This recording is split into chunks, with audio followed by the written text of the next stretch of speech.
It's such an honor to serve with all these wonderful members of this caucus, and especially to serve with you as co-chair of it. And I'm so proud of this agenda that we're putting forward today and the collaborative nature of how it was developed among the caucus. So I'm going to speak to our final Reproductive Rights Caucus priority proposal, which is a fix to the Reproductive Freedom Defense Act to resolve an ambiguity related to telehealth. Under most circumstances, our laws around healthcare in the state of Connecticut require that the patient be located here in the state of Connecticut.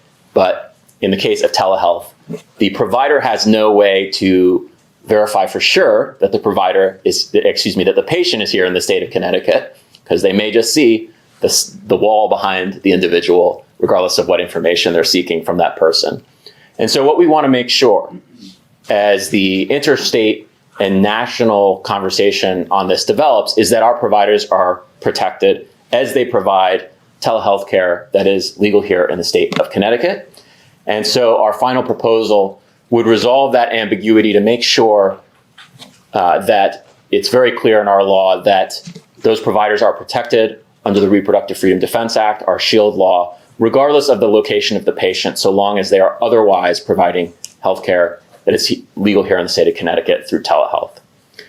And I just wanted to add one more note on the broader circumstances that we're talking in here today and we're pursuing this agenda in. We only need to look at the news from the past week or two to understand the stakes and the peril that individuals here in the state of Connecticut and across the country are facing in this vein.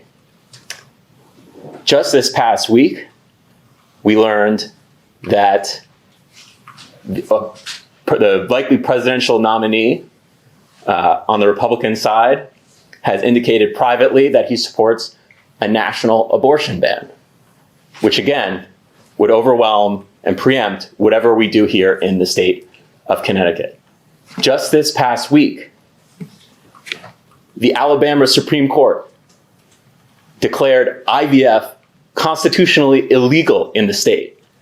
Now, I don't need to tell anyone here, and I don't need to know anyone's story in this room to know that there are people here today in this room because of IVF. There are people who have had their children here in this room because of IVF.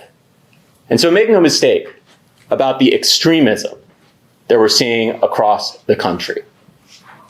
There are individuals with power across this country that will stop at nothing to impose their personal beliefs in this area on people wherever they are, including here in the state of Connecticut.